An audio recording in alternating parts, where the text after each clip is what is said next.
it's a good move, no? Ni James Harden, no? Sa actually ng Philadelphia, no? It was really a good move for the team. Napakalaki ng factor na ginawa ng team with James Harden moving to Philadelphia. Alam mo, LA, ito so si James Harden, in his time in Brooklyn, averages around 10 assists per game. Now, 2 games with the Philadelphia 76ers, nag-average siya ng 14 assists per game.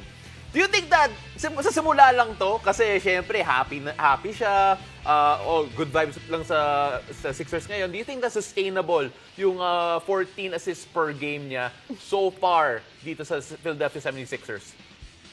You know, Pao and Bea, no? I'm a fan of a guard and a big tandem. No? Kasi ako hindi ko alam ba, old school, but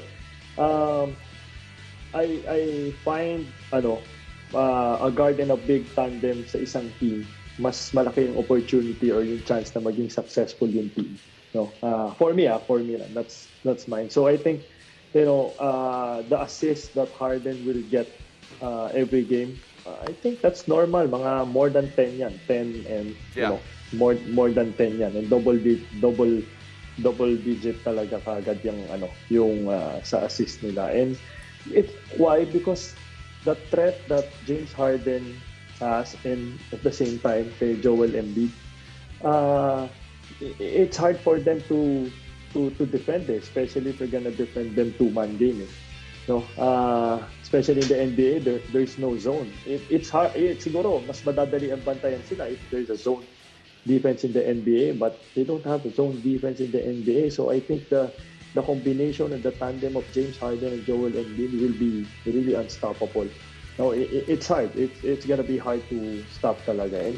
At you know what, Ellie, on that note, sinabi nga ni Joel Embiid, and I quote, "This is the most open he's ever been in his NBA career." Tama yan. And Bea, I actually want to ask you about this kasi syempre with the lineup, you obviously have si Harden and then si Embiid. But then, the other guys, Tyrese Maxey, Matisse Thybulle, Tobias Harris, they fill in so many different needs for this Philadelphia team. Do you think that ngayon, parang mas buo yung lineup nila going into this crucial part of the season? Actually, Pao, I really have to agree with that because now they have a legitimate point guard. I mean, without Ben Simmons, that was the void that they needed to fill. And the fact that James Harden is now there, they filled that role with an all-star in James Harden. And, sky's the limit now. They're third in the East. But I think that with the standings really stacked right now, it gives them a little bit of an edge up against the other teams in the East. All right, Bea, you can ask LA this last question. Syempre, the biggest question here will always go to LA. Ito, alright. Bea, okay, go. so LA, ito yung pinakamahirap na question para sa'yo dapat, no? But then, LA, given that James Harden is with the East, so far they're 2-0, how far do you think the Philadelphia 76ers can go in the NBA season? I think they're gonna go all the way to